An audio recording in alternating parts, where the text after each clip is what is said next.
Merci d'être avec nous sur la télé Pacifique. Voici les titres de ce journal. Le 12 janvier ramène le 11e anniversaire du séisme meurtrier de 2010. Environ 300 000 morts ont été recensés. Le président de la République, Jovenel Moïse, a déposé une gerbe de fleurs sur le site du mémorial Saint-Christophe à Titangien, sur la route nationale numéro 1. Les Nations Unies ont honoré la mémoire des victimes du séisme de 2010, notamment celle des 102 membres de leur personnel péris dans l'exercice de leurs fonctions. Pour l'ONU, la commémoration du 12 janvier devrait inciter tous les acteurs à la réflexion et à faire preuve de tolérance, de compréhension et de cohésion pour le bien du pays. La secrétaire d'État pour l'intégration des personnes handicapées, Swanette Désir, appelle au respect de la loi sur l'environnement bâti à l'occasion du 12 janvier. L'actualité hors de nos frontières. Aux États-Unis, le président américain sortant, Donald Trump, sort de son mutisme et juge totalement ridicule la procédure de destitution qui le vise. En Indonésie, l'une des boîtes noires du Boeing qui s'est abîmée au large de l'Indonésie ce week-end a été retrouvée. 62 passagers, tous indonésiens, se trouvaient à bord de l'appareil. Restez branchés, les détails c'est tout de suite. Si vous jugez que cette vidéo est intéressante, n'hésitez pas à liker et partager la vidéo. Et surtout, n'oubliez pas de vous abonner à cette chaîne et activer la cloche de notification pour ne pas louper aucune de nos vidéos. Nous sommes de retour pour vous apporter le journal en détail. 12 janvier 2010, 12 janvier 2021, 11 ans depuis qu'un séisme meurtrier de magnitude 7.3 a frappé Haïti, provoquant près de 300 000 morts. Selon les experts, Haïti est toujours sous la menace d'autres tremblements de terre, qu'alors que les constructions anarchiques ne cessent de se multiplier. La communauté internationale avait débloqué 7,6 milliards de dollars en faveur de la reconstruction du pays, sur un total de 11 milliards, selon des chiffres fournis par le ministère de la Planification et de la coopération externe. Des familles vivantes encore sous des tentes et des bâches en plastique dans plusieurs endroits du pays, notamment de la région métropolitaine de Port-au-Prince. En guise de commémoration, le gouvernement avait déclaré le 12 janvier journée de commémoration et de réflexion en mémoire des victimes de 2010. Le président de la République, Jovenel Moïse, s'est toutefois rendu sur le site du mémorial Saint-Christophe à Titangien, sur la route nationale numéro 1. À l'occasion de la commémoration du 11e anniversaire du séisme de 2010, le directeur général du Bureau des mines et de l'énergie, l'ingénieur Claude Prepty, continue de tirer la sonnette d'alarme sur l'existence de plusieurs failles sur le territoire, ce qui place le pays sous la menace d'autres tremblements de terre. Selon le géologue, environ 500 secousses sismiques de faible magnitude ont été enregistrées en Haïti au cours de l'année précédente. Elles n'ont causé aucun dégât, s'est réjoui Claude Prepty, qui répondait à Jean Fouchard d'Angers à l'émission Construire au pluriel sur Radio Pacifique. Ce que nous fait pour l'année 2020 en termes de surveillance sismique, nous enregistré pour l'année 2020 près de 500 secousses sismiques. C'est de petites secousses avec des magnitudes variant de 1 jusqu'à 4,9.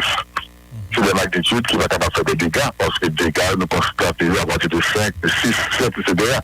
Donc, c'est des secousses sismiques qui allaient de mineures à légères.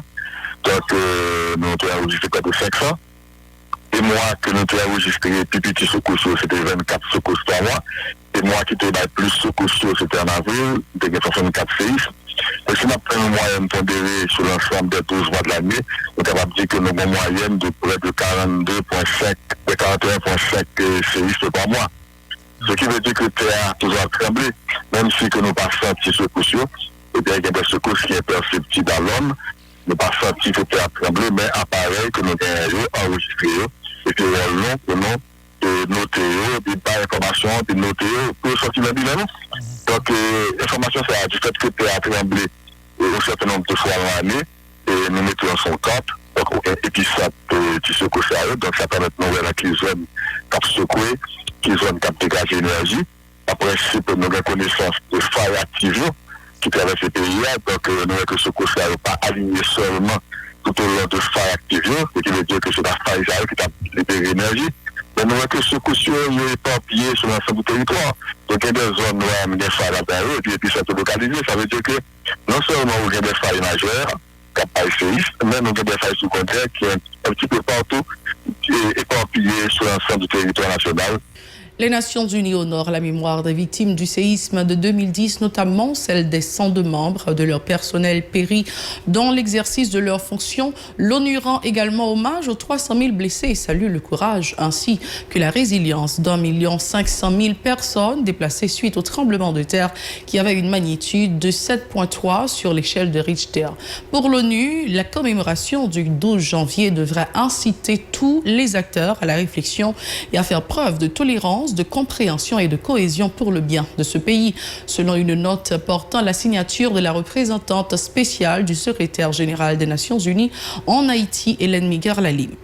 Pour marquer le 12 janvier, le bureau de la secrétaire d'État pour l'intégration des personnes handicapées a organisé une séance de travail sur la formation et la promotion de la loi sur l'accessibilité à l'environnement bâti au local de l'institution à Nazon. L'occasion pour la secrétaire d'État Swanette Désir d'appeler les ingénieurs à respecter les normes antisismiques et faciliter l'accessibilité aux bâtiments aux personnes à mobilité réduite. Elle était au micro de Rove Gentus, Jean-Michel et Wilkins Moïse. Tout le monde qui était handicapé dans le 12 janvier, nous avons commémoré la journée à niveau de l'État. Eh bien, nous-mêmes, nous réfléchissons pour que nous réalisions une journée de formation et sensibilisation pour une trentaine d'ingénieurs civils. Pour qui ça? Parce que nous connaissons que tu écrasé, donc tu causes un pile monde handicapé dans le 12 janvier. Donc, ça vient faire que l'État lui-même gagne un effort que vous fait. Et parmi ces efforts, pour porter réponse surtout avec un ensemble de difficultés que les gens qui sont handicapés ont traversé, et bien sous question légale. 2 ans après, l'État haïtien nous voté loi portant sur l'intégration des gens qui sont handicapés 13 mars 2012. Et en 2018, l'État haïtien encore, à travers le Parlement, de voter loi sur les normes d'accessibilité et de l'environnement bâti. Ce qui veut dire, document légal, c'est un ensemble de documents qui accouché après 2 janvier, une façon pour que nous capables faire en sorte que gagner plus accessibilité pour les gens handicapés. Eh bien, pour qui ça nous cible ingénieurs? Nous cible ingénieurs parce que norme d'accessibilité, nous connaissons que ingénieurs, c'est eux même qui dans construction, puisque domaine, ça c'est domaine, eh bien, nous voulons lancer un premier groupe de monde qui formés sous normes. Parce que nous-mêmes dans l'État, nous voulons continuer à vulgariser les documents légaux pour ne pas dire pas de connaître. Alexandre Lafleur, l'une des rescapées du séisme de 2010, s'est félicitée de cette activité, indiquant avoir beaucoup appris lors de cette séance de travail. Ces propos recueillis par Rove Gentus, Jean-Michel et Wilkins Moïse. Moi, je suis le samedi dans le lycée Daniel Fignol, je fait 3e secondaire. Il n'est pas facile du tout parce que les gars, pour me déplacer, c'était plus gros problème. Moi, ni tout pas presque mes machines, ni tout me sont mon tortigeant souffrir, timidité jusqu'à présent. Mais et ça a été vraiment difficile. Mais au fil du temps, je viens arriver à adapter avec déficience. Je suis ingénieur civil, je fais faculté tout. Je suis très content parce que j'ai un peu de la formation, je ne connais pas. Et je suis monté dans l'école là, mais je ne pas de l'âge comme ça. La formation est venue montrer très bien. Pour me dans le domaine de la construction, je pour me réaliser, pour me capable et mettre au sous-pied, mettre en pratique. Les boulons de côté, ce n'est pas quelqu'un qui peut aider, c'est un problème pour lui. Un autre facteur non négligeable provoqué par le séisme de 2010, c'est la complication de la santé mentale des citoyens. Le psychologue Wilcox Toyo se dit alarmé par la multiplication des cas de malades mentaux dans le pays suite aux séquelles du séisme. En cas de prémisse, il invite les concernés à consulter un professionnel de la santé mentale. Wilcox Toyo était l'invité de Pacifique Matin le 12 janvier. C'est un constat de la situation et le constat reste à la hauteur. Et de jour en jour, nous avons regardé, nous un constat et nous avons fait de questions santé mentale, surtout de l'aspect humain. Et à la main, nous remarquons si nous regardons dans la rue, nous avons plus malades mentales et chaque jour, si nous regardons les comportements et haïtiens, nous remarquons les vignes et un comportement déviant et plus dangereux chaque jour. Okay? Ça veut dire que sur le plan humain ou bien comportemental, que la situation s'est aggravée, malheureusement. Okay? Parce que il y a une chose pour nous garder après de grandes catastrophes qui passent dans le pays, quel que soit le pays. Il y a des traces qui étaient après de grands drames. Okay? Les étudiants ne sont pas restés indifférents face à la commémoration du 11e anniversaire du séisme de 2010. En effet, des étudiants de la faculté d'ethnologie de l'Université d'État ont organisé le 12 janvier une journée de réflexion sur l'impact du séisme sur la santé mentale de la population. Plusieurs spécialistes de la santé mentale, dont Jeff Cadichon, ont fait le déplacement. En la circonstance, les étudiants appellent les autorités à recourir aux connaissances scientifiques et aux professionnels pour faciliter la reconstruction du pays. Écoutons l'un d'entre eux, Emmanuel Croamet, au micro de Wesley Bernard, Jean-Baptiste et Markenson Mexil. Une journée côté que nous mettons ensemble, panel de discussion, groupe de parole, donc côté des conférenciers, c'est des criminologues, des psychologues, des sociologues, des médecins, capables de finir des étudiants qui font des travaux de recherche sur le tremblement de terre là, 11 ans après, capables de finir, de présenter le travail, de discuter de perspectives scientifiques et de qui possible, revirement qui possible, remonter, nous capables de faire 11 ans après pour nous ensemble, qui est toujours à vivre avec des traumatismes psychiques. Il est normal que nous ayons l'idée pour ouvrir une clinique universitaire de santé. Mais il est normal, il est beaucoup plus normal et logique que faire appel à des spécialistes. Donc si nous construisons, nous fait appel à ingénieurs, nous fait appel à urbanistes, nous fait appel à topographes, nous fait appel avec différents professionnels qui sont impliqués dans le domaine de construction. Si nous fait clinique universitaire, nous fait appel avec spécialistes en santé mentale, spécialistes en psychologie, spécialistes en psychiatrie. Si nous fait l'hôpital, nous fait appel à docteur, nous fait appel à gestionnaire, nous fait appel à infirmière. Donc nous fait appel à tout corps qui était les pays qui a contribué dans le changement par là. Donc si c'est ça à nous fait, dans 10 ans encore, dans 15 ans encore, dans 20 ans encore, on a pris l'autre Haïti, mais si nous continuons à juste prendre l'idée et puis agir avec l'idée sans la science, donc doute fort que nous ne pas privons l'un, nous sommes obligés de disparaître sur le globe là parce que nous ne pouvons pas continuer à avancer sans la science parce que c'est la science qui base le développement du pays. Pour sa part, l'étudiante Gerline Félix, mémorante en psychologie, a indiqué que cette activité a été mise sur pied dans l'optique de venir en aide aux personnes encore affectées par la catastrophe de 2010. Elle souhaite que les autorités valorisent la santé mentale dans le cadre de leur politique sanitaire. Elle est au micro de Wesley Bernard, Jean-Baptiste et Mackerson Mexil. Organiser activité ça, l'objectif non seulement des populations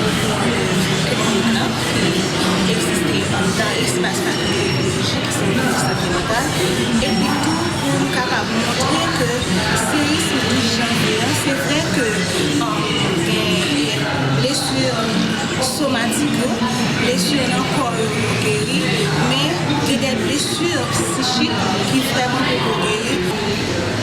Ça me dit ensemble avec l'État haïtien, c'est faire en sorte pour nous capables de lier, matcher santé physique ensemble avec la santé mentale. Donc, pas seulement mettre accent sur le côté physique, parce que c'est vrai que le monde, après les catastrophes qui étaient blessés, qui apparemment l'ont guéri physiquement, mais psychiquement, il y a des problèmes qui traversent psychiquement. Le fait que l'État qui n'a pas fait promotion de santé mentale et que dans l'hôpital, par exemple, pas de professionnels en santé mentale qui peuvent faire prise en charge psychologique, qui donc nous souhaitons que l'État haïtien mette accent tout sur la santé mentale de la population. C'est le temps de voir ce qui se passe dans l'international. Restez branchés. Nous sommes à la deuxième partie du journal. Madame, Monsieur, bienvenue. Selon l'actualité de nos frontières, aux États-Unis, le président américain sortant Donald Trump sort de son mutisme et juge totalement ridicule la procédure de destitution qui le vise. Il était muet depuis quelques jours. Donald Trump s'est exprimé depuis le Maryland le 12 janvier alors qu'il s'apprêtait à monter à bord de l'avion présidentiel Air Force One pour partir vers Alamo dans le sud du Texas. Devant quelques journalistes, le président américain a ainsi jugé que la procédure d'impeachment sur le point d'être lancée contre lui par les démocrates était totalement ridicule et provoquait une immense colère chez ses partisans lors d'une de ses rares prises de parole depuis les violences au Capitole. Nous sommes toujours à l'étranger maintenant, en Indonésie. L'une des boîtes noires du Boeing qui s'est abîmée au large de l'Indonésie ce week-end a été retrouvée. Elle devrait aider les enquêteurs à comprendre les causes de l'accident survenu quelques minutes après le décollage de Jakarta samedi. 62 passagers, tous indonésiens, se trouvaient à bord de l'appareil. Le Boeing 737-500 de Sriwijaya Air a brutalement chuté de quelques 10 000 pieds, 3 000 mètres en moins d'une minute avant de plonger dans la mer de Java. Les autorités n'ont pour le moment pas donné d'indices sur ce qui s'est passé ou encore ce qui a provoqué l'accident. C'est la toute fin de ce journal. Merci d'avoir été avec nous. Mais avant de partir, laissez-moi vous rappeler de nous suivre sur les réseaux sociaux comme Facebook, Twitter, Instagram, YouTube ou encore radio-télévision-pacifique.com. Vous pouvez également télécharger l'application Radio-Télévision Pacifique sur votre smartphone ou encore nous suivre sur la chaîne 54 Télé Haïti. Au revoir.